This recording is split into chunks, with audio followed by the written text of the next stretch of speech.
juhi@such.org.in.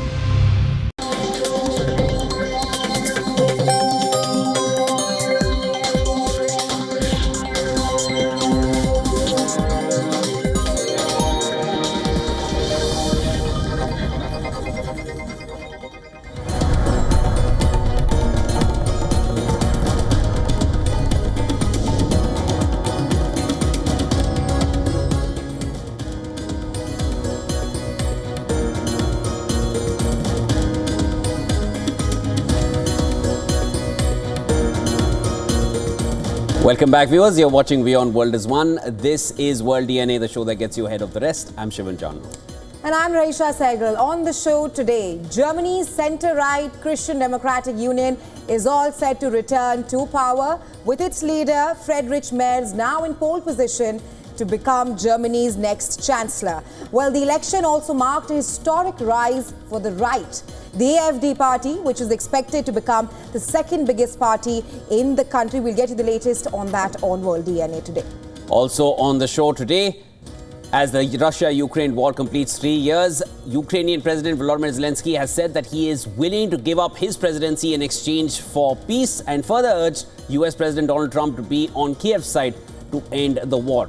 How will this pan out for Ukraine, US and Russia as the war completes 3 years? This and a lot more lined up for you right here on World DNA. Let's start with the headlines. Germany's conservatives on course to victory in national elections, with their leader Friedrich Merz set to become the next chancellor. Far-right AfD in second place after making record gains.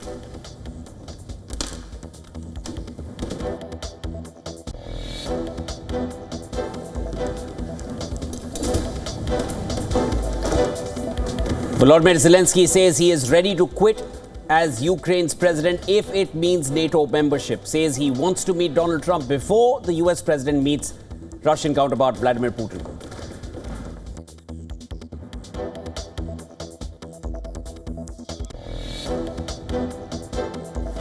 Syria's interim president Ahmed al-Shara invited to attend Arab nations meeting on Gaza.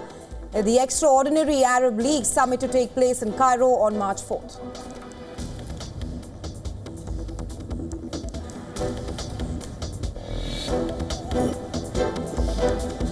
American Airlines flight from New York to New Delhi diverted to Rome after alleged bomb scare. Plane escorted by 2 Italian fighter jets before landing.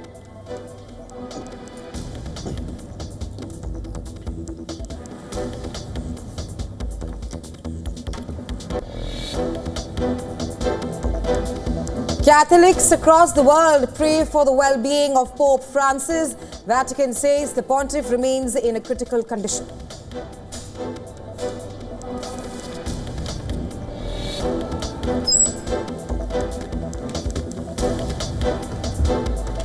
Rescue operation to pull out 8 workers trapped in a collapsed tunnel in India's Telangana continues. State government minister says situation at the accident site critical.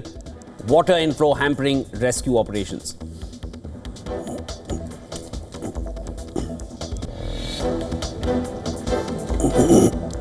Warren Buffett's Berkshire Hathaway drops mention of diversity and inclusion from its annual report. Berkshire joined a growing list of US companies rethinking their DEI commitments.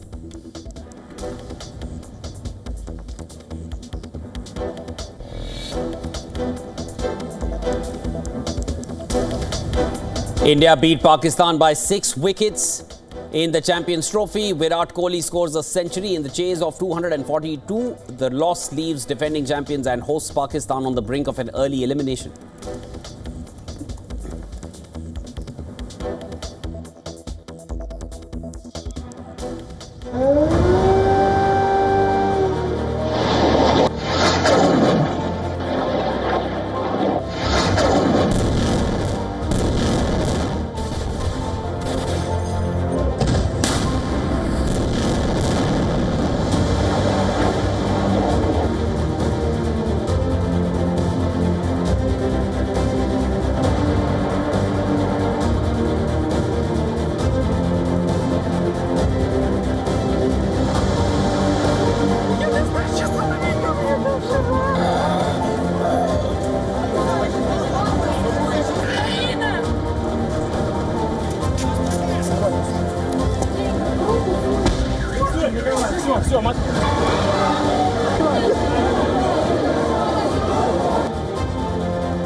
3 years of the Russia-Ukraine war, and it continues its push for NATO membership. This time, Ukrainian President Volodymyr Zelensky said he is ready to step down if it meant Kiev would be admitted to the military alliance. He has been calling for Ukraine to be given NATO membership as a part of any deal to end the war. But the US-led alliance has been reluctant to commit, now more than ever. Якщо мир для України, якщо вам дуже потрібно, щоб я залишив свій пост, я готовий. Друга історія, можу поміняти це на НАТО.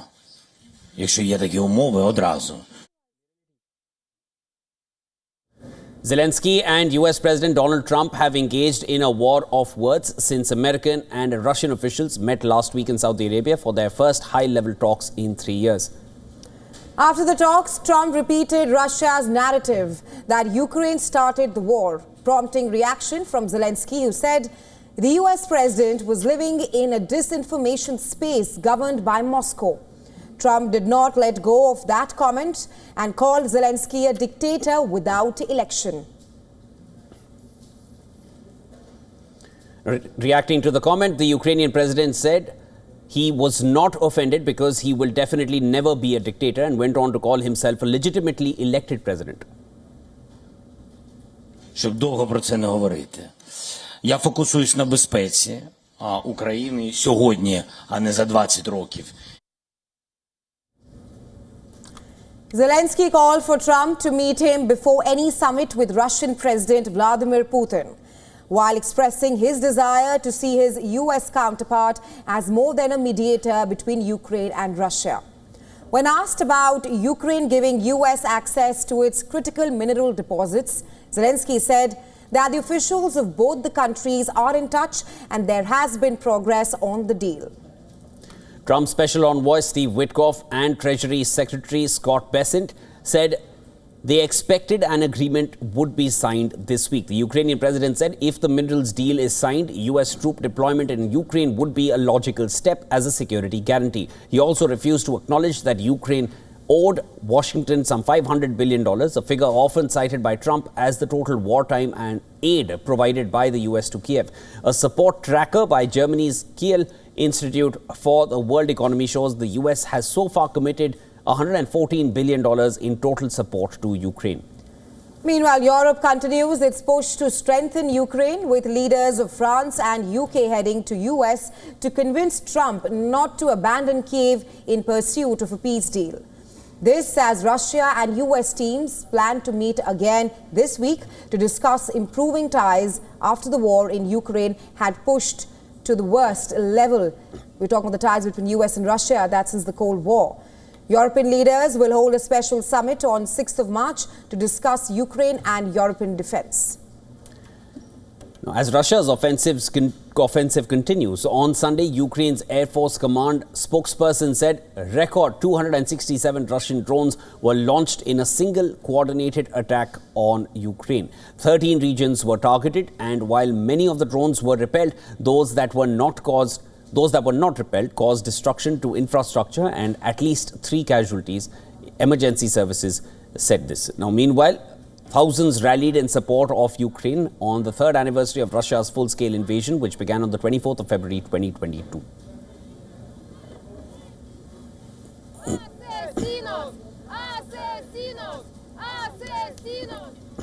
Our correspondent Anas Malik is on the ground in Ukraine, closely tracking the developments around the country's ongoing war with Russia.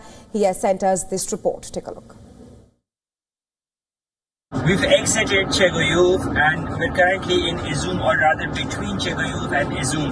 And the area to my right and to my left, this area was under the occupation of Russian forces, and it has been liberated. But there's a board that says at the entrance that says there were mines that were placed. So one has to be really careful when they're moving.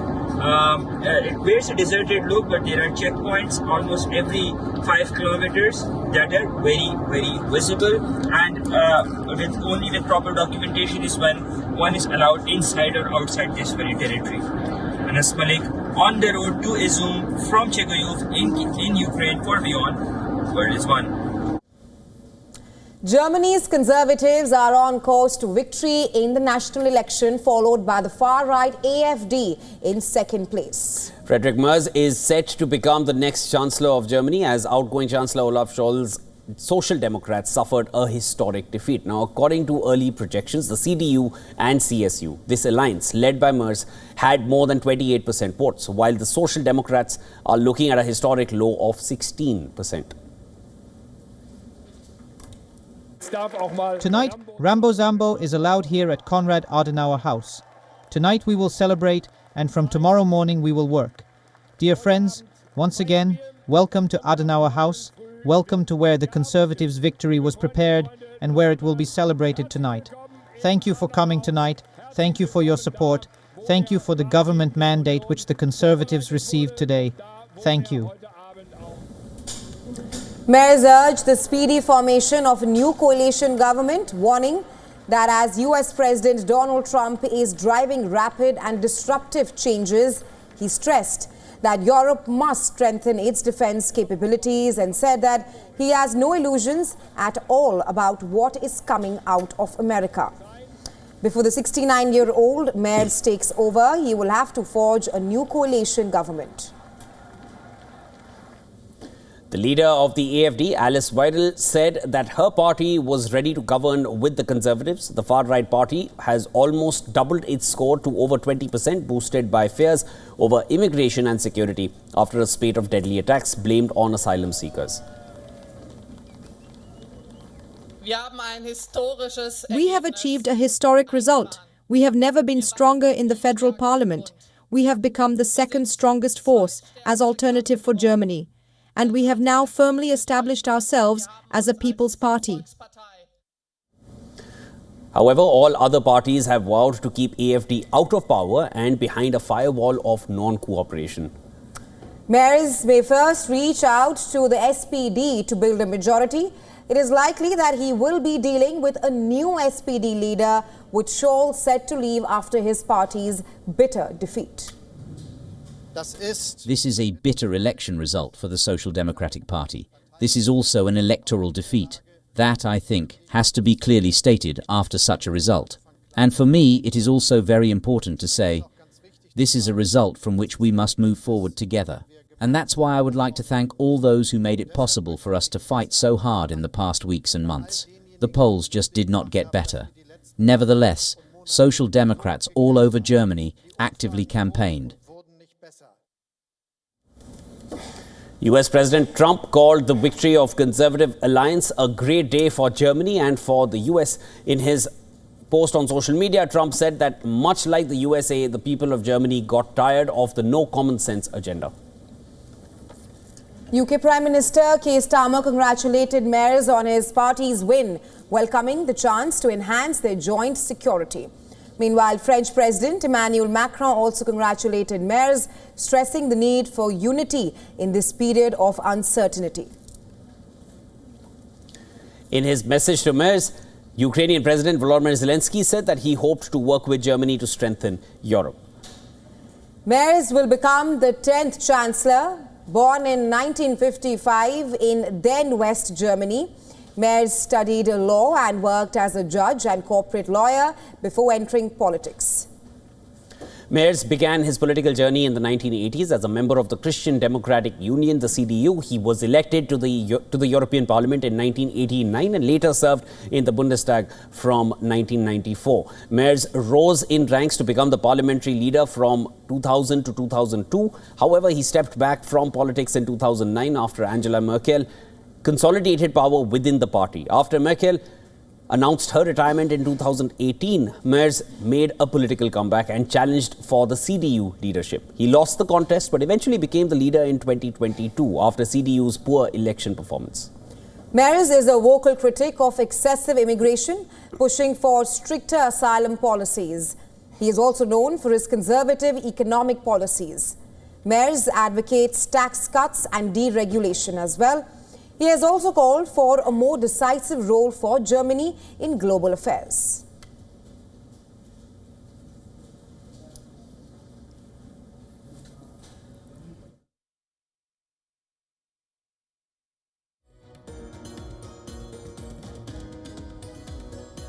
All right, over to West Asia next. The fragile ceasefire between Israel and Hamas has been brought to yet another halt. Both Israel and Hamas are accusing each other of not adhering to their end of the bargain. Israeli Prime Minister Netanyahu said that Israel is prepared to resume fighting in the Gaza Strip at any moment, and he also vowed to complete the war's objectives, whether through negotiation or by other means, is what he said. Meanwhile, the Israeli army has also increased its operational readiness in the area surrounding the Gaza Strip after Netanyahu's comments. We are prepared to resume intense fighting at any moment. Our operational plans are ready. To add to the tension, Israeli tanks have rolled into the occupied West Bank for the first time since 2002. Israel's Defense Minister Israel Katz has warned that troops will remain stationed in the West Bank for the coming year. Cracks in the Gaza ceasefire agreement emerged after Hamas released 6 Israeli hostages on Saturday, but Israel refused to release the over 600 Palestinian prisoners that it had promised in return. Netanyahu's office cited the humiliating treatment of the hostages before they were released for the delay in releasing the Palestinian prisoners. Israel is already fuming over the handling of the transfer of the bodies of Shiri Bibas and her 2 small children who died in captivity in Gaza. Well, under the terms of the 3-phase ceasefire agreement that came into effect on January 19th, the 6 Israeli hostages are the final living hostages returned by Hamas as a part of the first phase. Another handover of the bodies of 4 hostages who died in captivity is due on 1st March. Senior Hamas official Bassem Naim said that the mediators, especially the Americans, must pressure Israel's government to implement the agreement.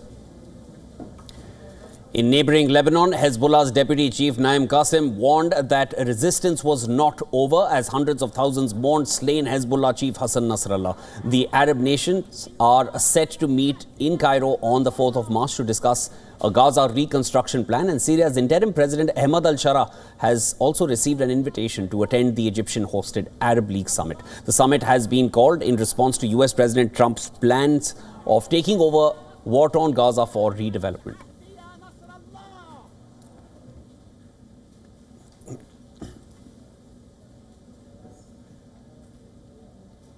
Well, US President Donald Trump has completed his first month in office. But what do Americans think about his decisions so far? In a poll conducted by Reuters Ipsos, Americans gave President Trump middling marks on his handling of the economy and efforts to shrink the government. They are unimpressed by some of the early fights he has picked, such as proposals to take over Gaza. The poll conducted during February 13th to 18th asked more than 4,000 US adults nationwide whether they supported a range of positions taken by Trump and how much the issues would motivate them to vote for him in future. On Trump's mass deportation of people living in the US illegally, majority of the adult population maintained support for his decision. Meanwhile, 55% adults said they fully support Trump's deportation plan, while 41% say they are not happy with it. On cutting spending of the federal government that involves actions taken by Elon Musk-led Doge, 42% of adult responders said they support it, while 53% said they are not happy with it. Another contentious decision by Trump was his Gaza takeover plan. On this, poll shows that newly elected president does not have much support, as 25% of the adult responders said they do not agree with Trump, while 68% people said they oppose Trump's Gaza plan. Poll also included question that what Americans think about Trump's decision to rename Gulf of Mexico. On that issue, 30% of the people said they are happy with the decision. Meanwhile, 65% said that they oppose it. Earlier polls conducted by Reuters Ipsos showed approval ratings for President Trump ticked slightly lower as more Americans worried about the direction of the US economy as the new leader threatens to host a host of countries with tariffs.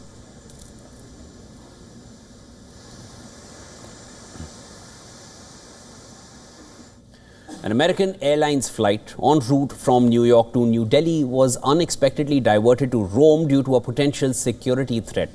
As per the airline statement, the Boeing plane carrying 199 passengers and crew landed at Rome's Fiumicino airport without further incident. Flight AA292, which departed from New York's John F. Kennedy International Airport at 8 p.m. local time, was bound for New Delhi but was diverted to Rome following a possible security concern, which was later found to be not credible. While American Airlines did not disclose specifics about the security concern, Italian airport authorities suggested that an alleged bomb threat led to the emergency diversion. The U.S. Federal Aviation Administration confirmed the plane had landed safely after the crew reported a security issue. Upon landing, the Italian law enforcement agencies thoroughly inspected the aircraft and found no credible threat, clearing it for departure. An airline official cited Indian aviation security protocols as the reason for the precautionary landing in Rome, adding that as per Delhi airport security protocols, required aircraft inspection before proceeding to Delhi. I think we got past Rome, and I think we were maybe like 2 or 3 hours away from India, and then the pilot came on, PA, and said there's been some security issue, like we need to actually turn around and fly to Rome instead. And then we didn't hear anything for a couple hours, and then when we got closer to Rome, they mentioned that the Italian Air Force was going to fly some jets next to us, so we saw them kind of come up around us, and we landed, and still we didn't really know what was going on. A passenger on board the flight shared his video from inside the aircraft while being escorted by 2 Italian Eurofighter jets, saying that he safely deboarded the aircraft after landing.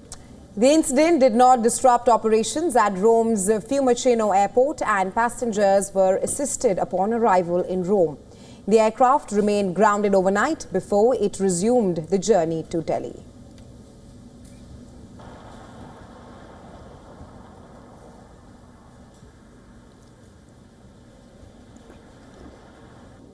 In other news, the Philippines will conduct a 10-day military training exercise next month in the South China Sea.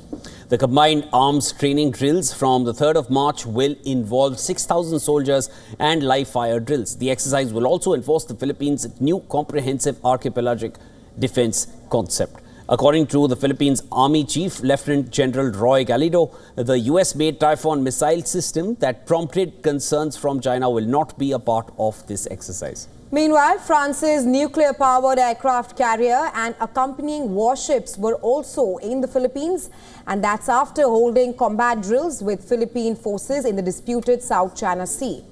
The drill was a part of the largest annual combat exercises in years by American and allied forces in the Philippines. Japanese Defense Minister Gen Nakatani was also in the Philippines to inspect a mobile air surveillance radar system sent by Japan as part of a landmark defense pact agreed between the two countries last year. To counter US deployments in the region, Chinese military is secretly building a new submarine at a shipyard in Wuhan. The new Chinese submarine would be capable to target medium-range missile defense systems like Typhoon, and it will be equipped with vertical launch systems, air-independent propulsion systems, and will be able to carry out advanced hypersonic missiles. The submarine will also have an X-shaped tail for improved agility. The Chinese Navy also conducted a military exercise near the sea waters of Australia. Australian air traffic control agencies directed some airlines to adjust their flight plans amid the recent activities of 3 Chinese warships and live fire drills in waters near Australia, while China called Australia's accusations unreasonable and called them deliberately hyped. In other news, according to reports, US President Donald Trump has unfrozen $870 million worth of security aid for Taiwan. This comes after Trump froze more than $5 billion of aid for the first 90 days of his tenure. A list of exemptions now shows aid to the Taiwan plan no longer restricted. You challenge an election, you should be able to challenge an election. At least 7 people were killed in flash floods in Botswana.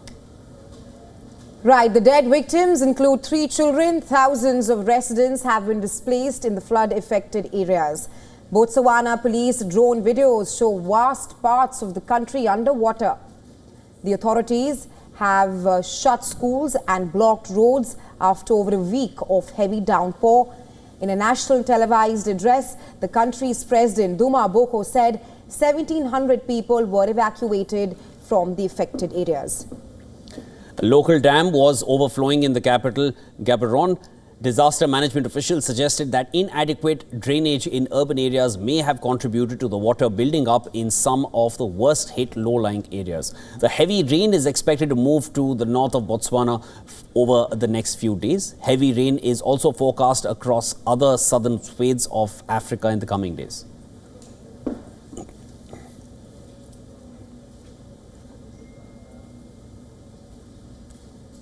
Meanwhile, Pope Francis' health has worsened over the past 24 hours, this according to the Vatican. And the Vatican described his condition as critical for the first time. Catholic faithfuls around the world are currently holding prayers for the 88-year-old pontiff. Hundreds gathered at St. Peter's Square at noon, where the Pope traditionally delivers his Angelus prayer every Sunday. Pope Francis sent a message to his followers saying he has full confidence in his treatment. I am sure that he is receiving all the necessary care here and that they are doing their utmost to get him well and send him back to the Vatican in the best possible condition. We hope he makes it and we send him a thought. We who are here every day. This comes after the Vatican for the first time said that the pontiff's health had worsened and described his condition as critical. The Pope was admitted to Rome's Gemelli Hospital after experiencing difficulties in breathing for several days. During his 12 years as leader of the Roman Catholic Church, the Argentinian pontiff has been hospitalized several times, including in March 2023 when he spent 3 nights in a hospital for bronchitis. The Pope was first admitted to the hospital on the 14th of February after experiencing breathing difficulties for several days. The Pope is particularly vulnerable to lung infections due to developing pleurisy and inflammation around the lungs after having part of his lung removed at the age of 21.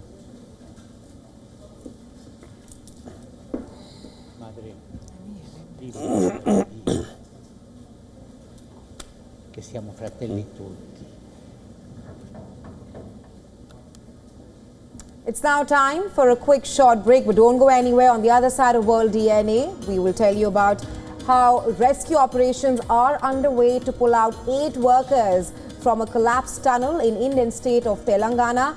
The Indian Army, Navy and disaster response teams have been pressed into service.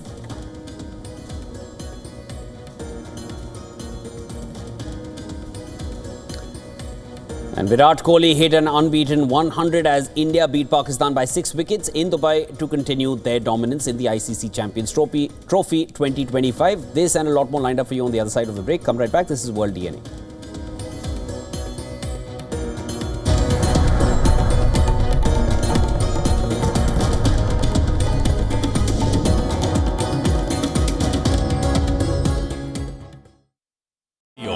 India's global voice, the channel that brings you the biggest stories from across the world through India's lens.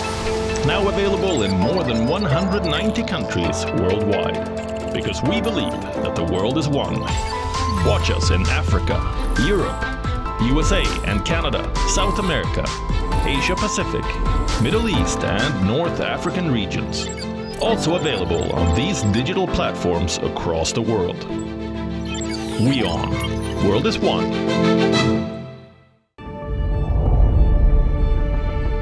The Earth is sending distress signals. Wildfires, droughts, and melting glaciers. Can we reverse the damage? Explore the harrowing effects of climate change. It's a wake-up call. Global emergency. Climate Tracker on WION World is One. From the bustling trading floors of Wall Street to the vibrant exchanges of Asian stock markets, WION breaks it down for you to make sense of what's happening, as we reveal the key factors behind events, strategic battles, and the game-changing business decisions that shape the world. We bring you all of this and more on World Business Watch.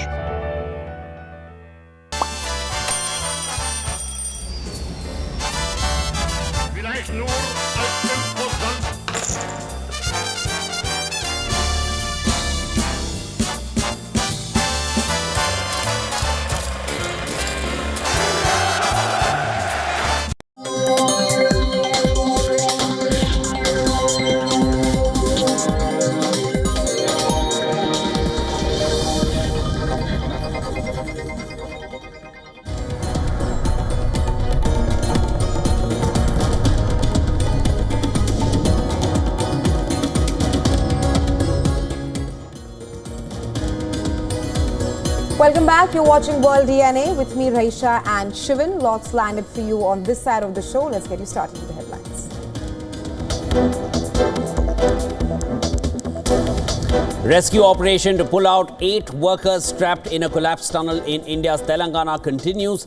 State government minister says situation at the accident site is critical, with water inflow hampering rescue efforts.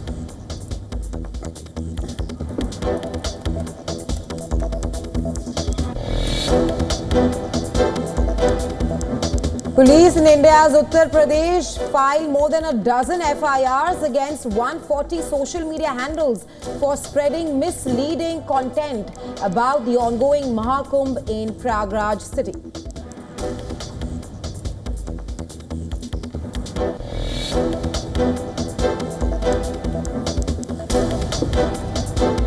Chancellor Olaf Scholz concedes defeat in Germany elections as Conservatives on course to victory. Far-right AFD in second place after making record gains.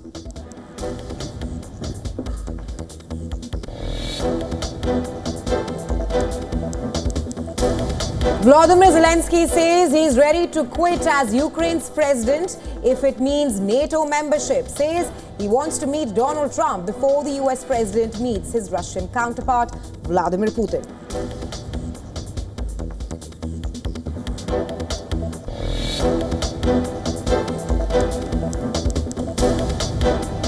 Syria's interim president Ahmad al-Shara invited to attend the Arab nations meeting on Gaza, the extraordinary Arab League summit to take place in Cairo on the 4th of March.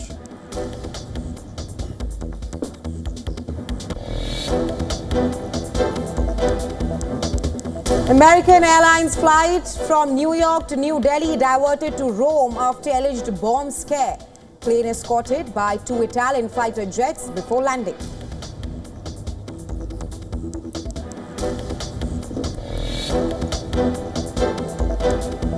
Catholics across the world pray for the well-being of Pope Francis. Vatican says the pontiff remains in critical condition.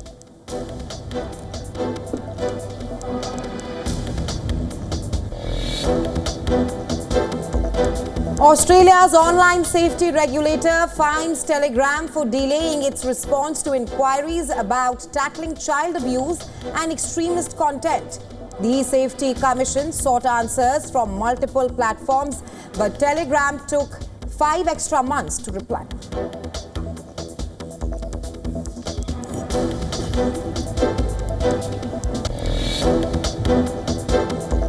India beat Pakistan by 6 wickets in the Champions Trophy. Virat Kohli scores a century in the chase of 242. The loss leaves defending champions and host Pakistan on the brink of an early elimination.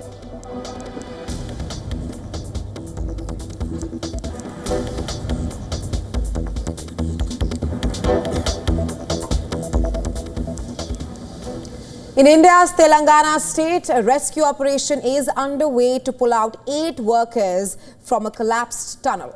The Indian Army, Indian Navy, as well as national and state disaster response forces have been pressed into service. But the situation at the accident site remains critical and water inflow is hampering rescue operations. The NDRF and SDRF have been deployed at the site, while an engineer regiment of the Indian Army is on standby. It is equipped with specialist engineering teams, a medical detachment from the field ambulance of the Army Medical Corps, an ambulance, 3 high-capacity pumping sets, armored horses and other accessories. वहाँ पे जाके हमने जो trapped victims है, trapped मजदूर हैं, जो workers हैं, उनके नाम से उनको पुकारा और उनको पता करने की कोशिश किए कि वो लोग कहाँ हैं, कुछ पता चल जाए, मगर कुछ पता नहीं चल पाया क्योंकि उसके बाद 200 मीटर का पैच और रह जाता है जिस एरिया में पूरी तरह से डेब्री से भरा है। तो जब तक वो डेब्री साफ नहीं होगा तब तक नहीं पता चल पाएगा कि जो विक्टिम्स है उनका एग्जैक्ट लोकेशन कहाँ है और उनको हम कैसे निकाल पाएं। Telangana ministers Uttam Kumar Reddy and Jupalli Krishna Rao inspected the site of the collapse on Sunday. This incident took place when the formation of rock loosened and water and sand entered the tunnel. Water and muss are filled inside the runner up to 13 kilometers. NDRF, irrigation staff and others are putting in efforts to carry out the rescue operations. CM Revanth Reddy is monitoring this and giving us directions. We are not sure about the condition of the 8 workers who are trapped inside. The collapse occurred just 4 days after construction work had resumed following a lengthy hiatus. While some workers managed to escape, at least 8 workers are to be feared trapped in the tunnel. Chief Minister Revanth Reddy has expressed shock over the incident. Prime Minister Narendra Modi spoke to the Chief Minister and assured him of full assistance from the centre.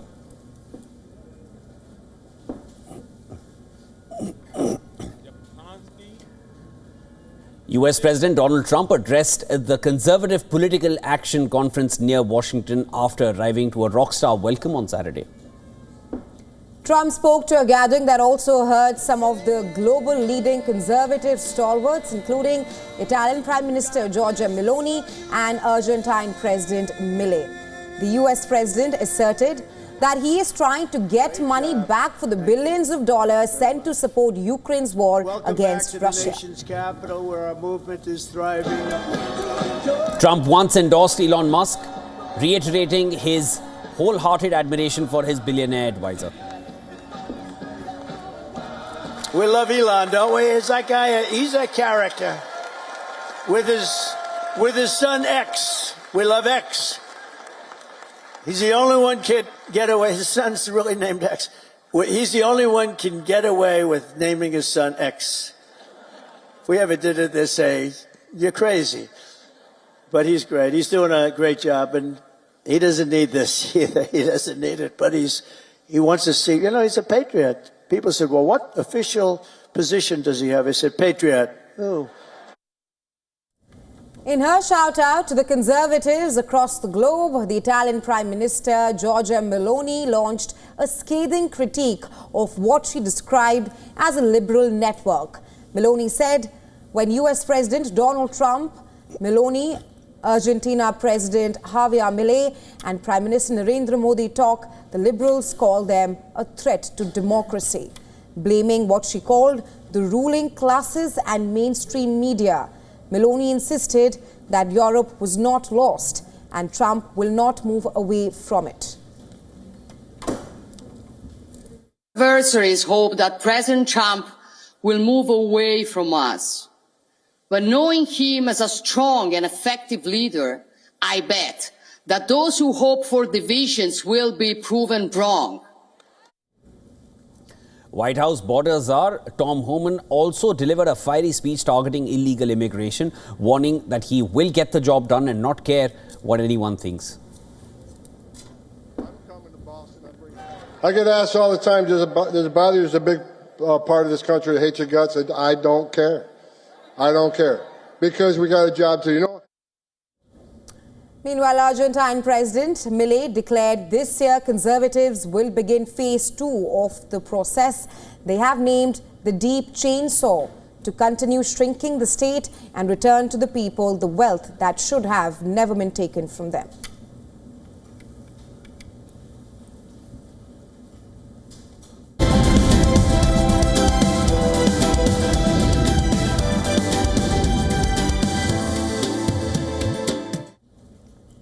On the world of business now, global think tank GTRI has proposed a zero-for-zero tariff strategy to India, which is expected to counter planned reciprocal tariff hikes by the US. This is according to the Global Trade Research Initiative. The strategy involves eliminating tariffs on industrial goods without a full trade agreement, aiming to prevent aggressive tariff increases. GTRI suggests identifying goods categories where India can remove import duties without harming domestic industries. In return, the US would eliminate tariffs on a similar number of Indian exports.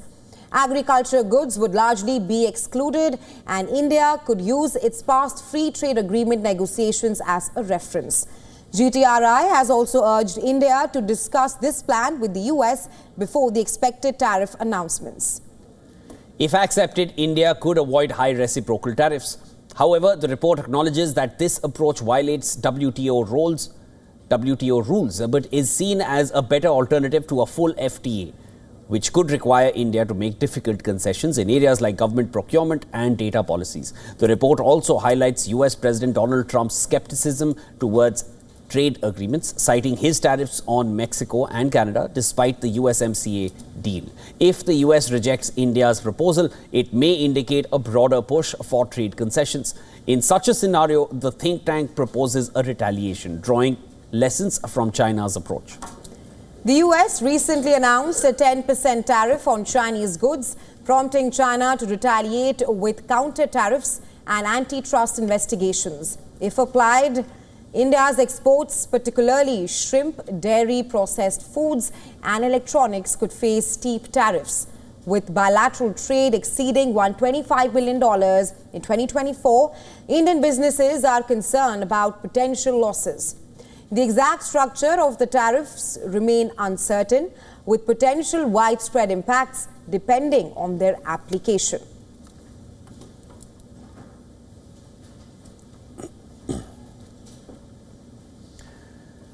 Now, in recent weeks, Asian stocks have rallied, with Alibaba's sold earnings report boosting China's tech optimism even further. The question doing the rounds in markets, is the AI euphoria moving to Asia from America? Last week's moves in Asian stocks gave us a glimpse of euphoria in the regional tech stocks. An Asian stocks gauge jumped more than 1% to its highest since November 8th on Friday, marking a sixth straight week of gains. That was also the longest such winning streak in over 2 years. The Hang Seng Index rose to a 3-year peak. The Hang Seng Index surged nearly 4% to its highest level since February 2022, driven by a 14.7% jump in Alibaba shares following strong earnings. The Hang Seng Tech Index climbed over 6%. China's stock index gained over 1%. The latest AI breakthrough by DeepSeek has investor enthusiastic in China's technological prowess. That has propelled Chinese stocks to new heights in recent days. European and US stocks took a hit last week on weak economic data. US stocks have retreated from record highs as concerns around trade tariffs weighed on sentiment.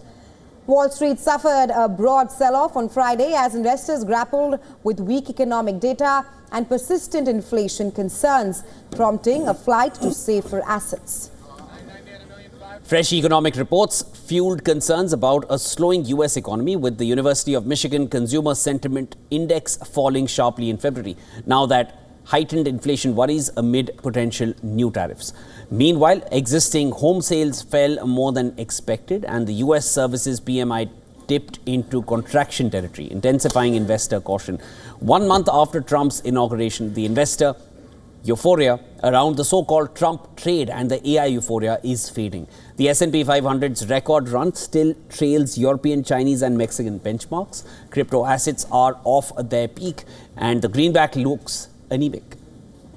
The dollar was trading near its year-to-date lows as the bulls were starting to get nervous.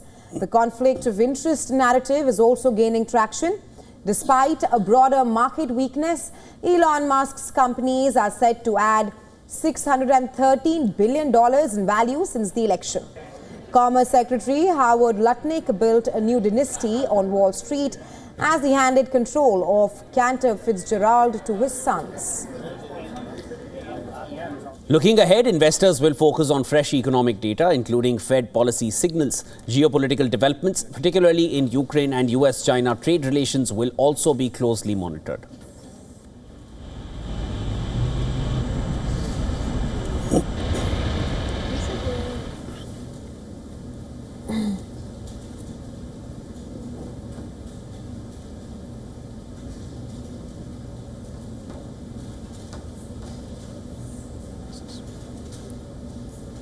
The median projection.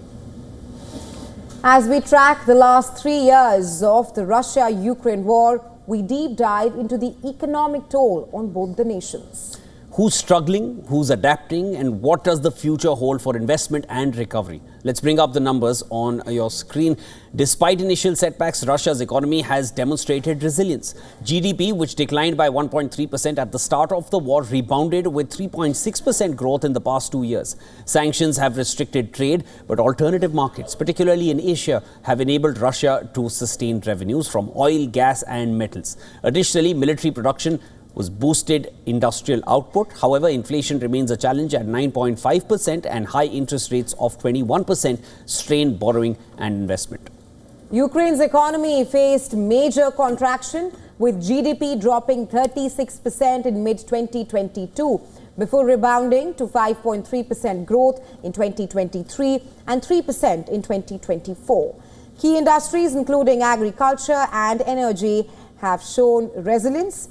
Electricity exports, particularly to Moldova, Hungary and Romania, have surged, while tax revenues increased by 50% year over year, supported by growing corporate and excise tax collections.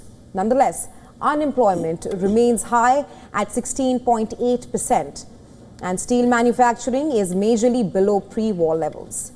After 3 years of war, reconstruction efforts are expected to require at least $500 billion, with international investors weighing long-term opportunities in infrastructure and resource development. Ukraine's significant deposits of rare metals, valued at around $11 trillion, present an economic advantage for future investment. Uncertainty over potential sanctions relief remains a factor for both economies. While Russia has adapted to restrictions, the future trajectory will depend on global trade dynamics and potential changes in economic policies.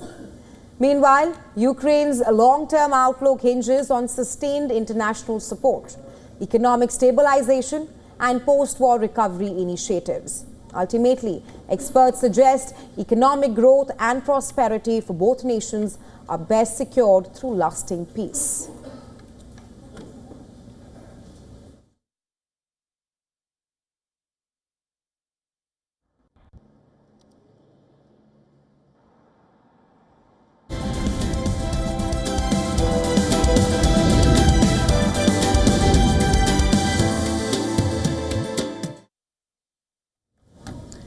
India have made it 2 wins out of 2. Virat Kohli hit an unbeaten 100 as India beat Pakistan by 6 wickets in Dubai to continue their dominance. Opting to bat first, Pakistan made another slow start. Babar Azam and Imam ul Haq struggled to find the boundaries as they crawled to 37 runs in 8 overs before both openers were dismissed in the next 2 overs. Hardik Pandya removed Babar for 23 while Imam was run out by Akshar Patel. Pakistan captain Mohammad Rizwan and Saud Shakil began the repair work, but they too struggled to score freely. There was a phase where Pakistan failed to hit a boundary for 45 balls between overs 16 and 24. The pair added 104 runs for the third wicket before Patel removed Rizwan for 46. Shakil fell soon after for 62. Khushdil Shah tried to accelerate, but India eventually bowled them out for 241. Captain Rohit Sharma and his deputy Shubman Gill handed India a solid start. The pair scored 31 runs for the opening wicket before Shaheen Shah Afridi removed the Indian skipper with a peach of a delivery. Kohli and Gill then carried forward India's charge. The pair negated any hope of a Pakistan comeback with a 69-run stand. Gill missed out on his 50, but Kohli, who became the fastest batter to score 14,000 runs in ODIs, continued. He reached his half-century in 62 balls and formed a crucial stand with Shreyas Iyer. The pair's 114-run partnership ended the faintest of hopes that Pakistan had in the match.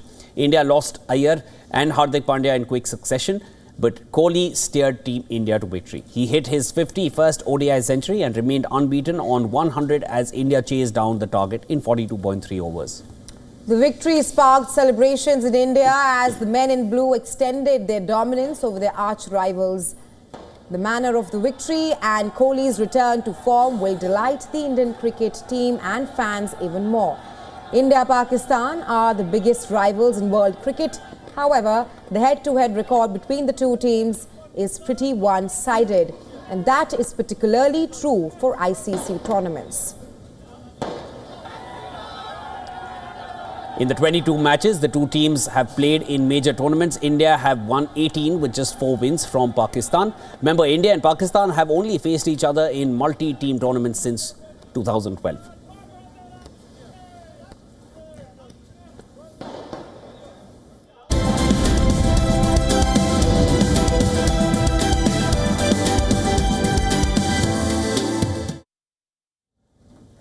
And now let's get you the latest updates from the world of entertainment. Well, directors Joe and Anthony Russo were honored with a hand and footprint ceremony outside the famous TCL Chinese Theatre in LA.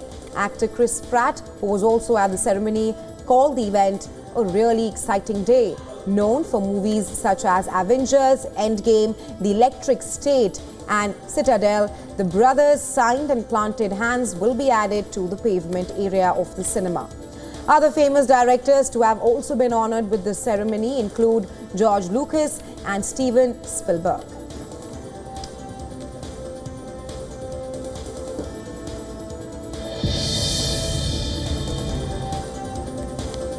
Captain America Brave New World is losing momentum at the box office after a strong $100 million start over the extended President's Day holiday frame. The Marvel movie crumbed by 68%. The movie has only earned $289.4 worldwide. Trade analysts are calling the low counts a new normal for Marvel movies. The Vicky Kaushal starrer historical movie Chhaava is continuing its reign at the Indian box office. The movie is on its way to earn $50 million after 2 weeks of release. Its latest worldwide collection stands at $46 million. The movie is on its way to surpass the collections of other Bollywood hits such as Singham Again, Bhool Bhulaiya 3 and Tanaji the Unsung Warrior.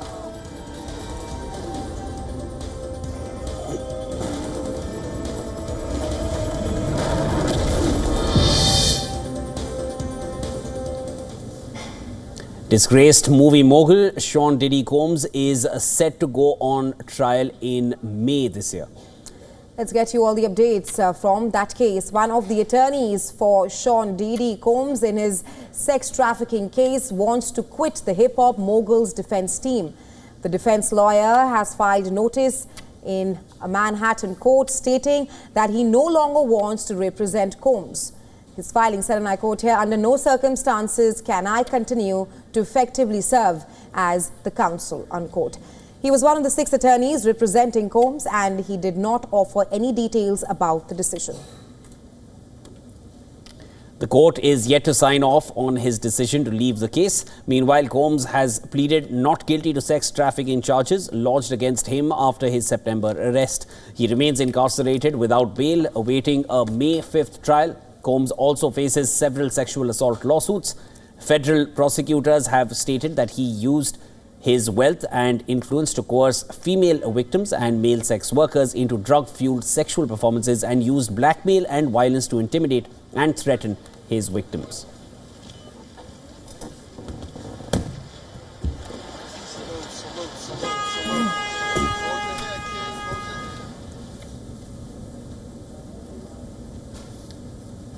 Well, before we wrap up this bulletin, let's take a look at all the climate stories making headlines around the world. And with that, we call it a wrap. Thanks very much for staying with us. You are watching WION The World.